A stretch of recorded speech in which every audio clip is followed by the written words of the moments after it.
Hey everyone, welcome back to our YouTube channel. Today, we've got something really exciting to share with you. We'll be exploring the new Adobe Photoshop beta version that comes with generative AI capabilities. That's right, we can now create some incredible AI-generated magic with our images. So, let's dive right in. Step 1. Install Adobe Photoshop Beta. The first thing you need to do is install the Adobe Photoshop beta version to access the power of generative AI. Step 2. Open up the image you'd like to apply generative AI on. It could be anything you want to add a touch of magic to. Step 3. We need to access the Contextual taskbar.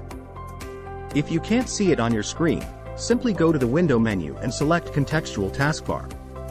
To make our lives easier, let's pin the Contextual taskbar for quick access. Just click on those three dots over here, and then select Pin Bar Position. Now, let's choose the specific part of the image where we want the generative AI to work its magic. To do this, we'll use some of the selection tools available in Photoshop, and today, we'll be using the Lasso tool. Once the selection is made, it's time to write a prompt to guide the AI. Be creative with your prompts, and then hit the magical Generate button. The AI will start working its wonders. Wait just a few seconds, and voila!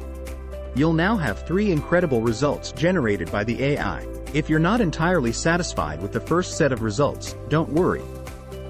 You can write as many prompts as you want to get the perfect outcome. Feel free to experiment and unleash your creativity. Now, let me share my experience using this incredible tool. Changing the beard and clothing of a person, and the results were simply mind-blowing. The level of detail and realism achieved by the generative AI is truly impressive. So, that's all for today's video. I hope you enjoyed exploring the generative AI capabilities of Adobe Photoshop Beta with me. Let me know in the comments how you found this tool useful and what amazing creations you came up with. Thanks for watching, and I'll see you in the next one.